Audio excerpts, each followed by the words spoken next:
Bom, pessoal, então a aula de hoje é sobre o conceito de temperatura. Então, temperatura é definida como energia cinética média das moléculas de um gás. Então, para a gente chegar a concluir essa definição aí, a gente vai estabelecer duas considerações, que a gente vai trabalhar com um mol de um gás monatômico ideal, que é o gás mais simples para se trabalhar, e que as colisões serão 100% elásticas. Bom, mas quando eu falo em energia cinética, a gente lembra que a energia cinética está ligada com movimento.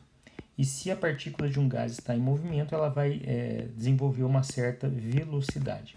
Sendo velocidade uma grandeza vetorial, eu vou pegar uma molécula aqui representada 200 Kelvin, que ela vai ser representada com um determinado vetor. E se eu imaginar uma molécula a 300 Kelvin, eu tenho que então representá-la por um vetor maior, né? Então essa representação aqui estaria ok. Agora, o que eu quero que você observe é que eu posso pegar uma molécula individual 200 Kelvin e representar com um vetor maior e uma molécula 300 Kelvin com um vetor menor.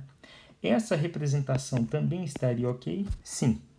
E por que na verdade parece discrepante, mas é correto, são corretas essas observações? É porque no conceito de temperatura a gente diz que a energia cinética é a energia cinética média das moléculas. Então, individualmente, você pode ter uma molécula de 200 Kelvin com um vetor de velocidade maior do que outra a 300 Kelvin com um vetor de velocidade menor, tá ok? Então, para representar isso, eu peguei aqui um volume, né, um cubo de lado L, e esse sistema, vamos imaginar que contém aí uma quantidade de moléculas de gás e que esses gases estão, que esse gás, perdão, está a 500 Kelvin. Então, o que acontece? Dentro desse cubo, você vai encontrar moléculas com vetores de velocidade maior, vetores de velocidade média, vetores de velocidade menor. Então, o que vai acontecer? Você vai ter vários tipos de vetores, mas na média, todas elas que estão a 500 Kelvin vão ter a mesma energia cinética média, tá ok? Então, essa palavra média é importante para a gente manter em mente. Bom, só que para a gente fazer então a conclusão matemática de que a temperatura está ligada com a energia cinética, a gente vai pegar apenas uma área desse cubo, né, no eixo X. Então eu peguei aqui apenas essa área aqui e nós vamos considerar o intervalo de tempo dessa colisão ocorrendo até que a molécula volte ao mesmo ponto. Então quando ela colide, ela vai então até a parede adjacente e vai retornar até o ponto inicial. Então a gente vai estudar o nosso sistema nesse intervalo de tempo. Para a gente estudar esse intervalo de tempo, a gente vai falar sobre força. E força pode ser representada por variação de momento por variação do tempo. Por quê? Porque variação de momento é a massa vezes a variação na velocidade dividido pela variação do tempo. E quem é a variação de velocidade por variação do tempo? É justamente a aceleração. Então, força é massa vezes aceleração, como a gente já conhece aí das aulas de física, né? Mas voltando aqui para a nossa representação da área sobre o eixo X, então se eu considerar esse lado para a direita aqui até a colisão, o momento dessa partícula até a colisão seria massa vezes a velocidade no eixo X. Se eu considerar o retorno dela, então seria menos massa vezes velocidade no eixo X. Esse valor negativo é porque eu estou estipulando para a direita um movimento positivo, então para a esquerda é negativo. Mas, como eu quero a variação de momento, não me interessa o sinal. Eu vou pegar então o valor em módulo. Então, voltando para a equação, força vai ser igual a variação de momento. Então, vai ser massa vezes velocidade no eixo X para a direita e massa vezes a variação de velocidade no eixo X para a esquerda. Então, vai ser 2 vezes a massa vezes a velocidade no eixo X. Eu coloquei velocidade média porque eu não vou considerar uma molécula só. A gente está considerando 1 mol de moléculas do gás, tá ok? Dividido pela variação de tempo. Agora, o que é o tempo? O tempo ele pode ser representado como espaço dividido pela velocidade. Por quê? Porque se velocidade é espaço sobre tempo, então tempo é espaço sobre velocidade. Okay? E qual é o espaço nesse período de colisão até a molécula retornar ao ponto inicial? Ela vai para a direita um comprimento L e retorna para a esquerda com esse comprimento L também. Então o espaço é de 2L. Então, a variação de tempo será 2L dividido pela velocidade que ela está, que é a velocidade no eixo x, tá ok? Como eu não considero uma molécula só, considero um mol delas, vamos pegar a velocidade média de todas elas.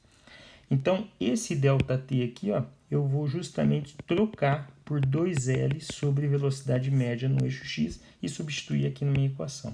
Então, o que a gente vai ter? A gente vai ter que força é 2 vezes a massa vezes a velocidade média no eixo x, dividido pelo tempo, variação do tempo. Quem que seria?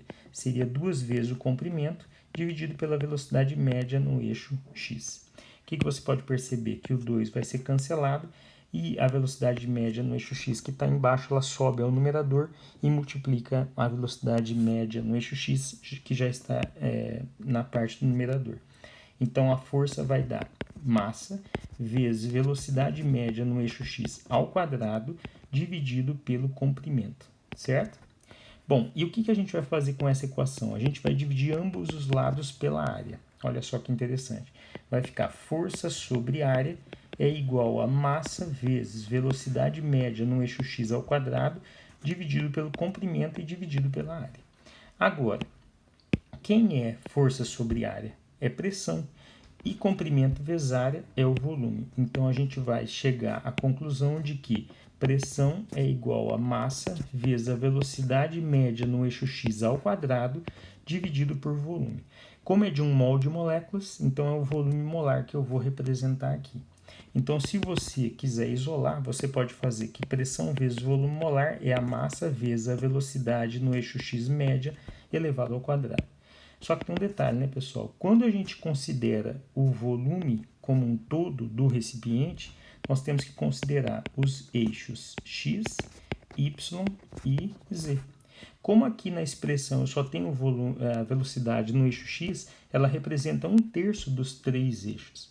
Então, se eu quiser agora trocar pela velocidade média de todas as moléculas, em todas as direções, em todos os eixos, eu vou ter que fazer que pressão vezes volume molar é massa vezes o volume, a velocidade média em todas as direções ao quadrado, dividido por 3.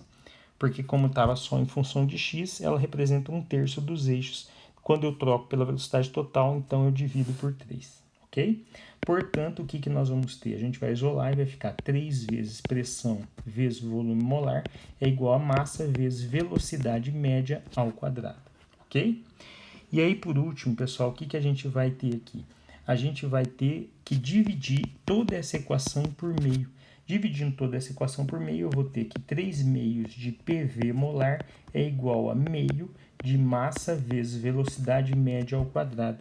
Ora, e quem é meio vezes massa vezes velocidade média ao quadrado? É a energia cinética média. Então, a gente pode concluir que 3 meios de pressão vezes volume molar é justamente a energia cinética média. Só que como é um gás ideal, o que é o produto PV molar? É igual a RT. Então eu posso escrever que 3 meios de RT é igual a energia cinética média. Ora, mas o R é uma constante. Então eu posso ligar direto a temperatura à energia cinética média das moléculas, como foi o que a gente definiu no início da nossa aula. Ok? Obrigado.